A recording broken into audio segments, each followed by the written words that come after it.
এরপরেও যদি তার কথা বলার প্রয়োজন হয় অন্য পুরুষের সাথে, রিক্সাওয়ালার সাথে, ডাক্তারের সাথে,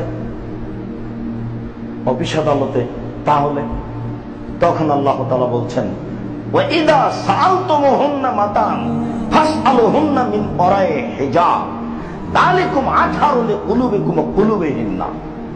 পৃথিবীর মানুষ, তোমরা যদি নারীদের কিছু বলতে চাও, তারা যদি তোমাদের সাথে প্রয়োজনীয় কোনো কথা বলতে চায়, তাহলে অন্তরাল থেকে বলো।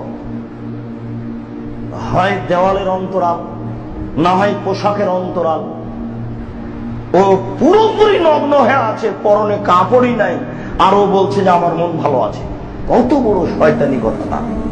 না, বিষ খাচ্ছে আর বলছে আমি নিয়ত করেছি শরবত খাচ্ছি, ওর অন্তর ভালো আছে। বলছে ও বোরকা পরে আর অন্যায় করে, ও কি ভালো? আমি ভালো। আরে বেহায়া, তুমি কি করে ভালো? আশ্চর্য! তোমার চোখ দেখলে পাপ হয়, তোমার চোখ দেখলে পাপ হয়, তোমার পা দেখলে পাপ হয়, তোমার শরীর দেখলে পাপ হয়। তোমার লজ্জা হয় না?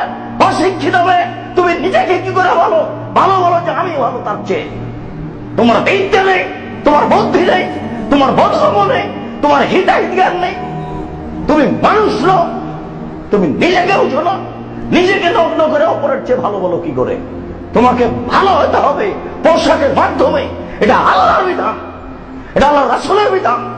তুমি আল্লাহর বিধানকে উপেক্ষা করে তুমি নিজেকে বলো আমি ভালো, এটা অসম্ভব, হতে পারে না। তুমি এই একটা ডেনে পড়ে আছো জেনার জগতে, আর তুমি নিজেকে ভালো বলো, এটা তুমি কোথায় পেয়েছো? তুমি ধর্মকে মজাক করো। তুমি বলতে পারো না আমি অমুসলিম মেয়ে, তুমি বলবে আমার নাম অলোকা, তুমি বলবে আমার বাপের নাম গৌতম গুপ্ত, তোমার যা ইচ্ছা তুমি করে বেড়াও। তুমি নিজেকে বলো মুসলিম মেয়ে, আবার তুমি কথা বলো যে বোরকা পরে অন্যায় করে আমি ভালো আছি। হিজাব পেয়েছো কি তুমি? ইসলামিক পোশাক পরেই তোমাকে ভালো হতে হবে, পৃথিবীতে বিকল্প কোনো পথ নেই। এটা আল্লাহ বলে দিয়েছেন। আল্লাহ বলেছেন এই পোশাকেই তাকে ভালো হতে হবে, এই পোশাক থাকলেই তার উপরে কটু মন্তব্য করা হবে না। তুমি আল্লাহর বিধানকে উপেক্ষা করে নিজেকে মাথাপরি দেখাচ্ছ। তোমার কথা বলে ইসলাম চলে না, তোমার কথার উপরে জাহান্নাম জান্নাত হবে না। তুমি ভাবিও, ক্ষমতা দেখিয়ে হারিয়ে গেছে ফেরাউন, হারাতে হবে একদিন তোমাকেও। পরহেজগারিতা দেখিয়েও টিকতে পারেনি ইব্রাহিম আলাইহিস সালাম, দুনিয়া থেকে চলে গেছেন, হারাতে হবে তোমাকে একদিন। পৃথিবী কারো স্থায়ী বসবাসের জায়গা নয়। অতএব বিবেচনা করে চলো, এটাই তোমার জন্য ভালো হবে।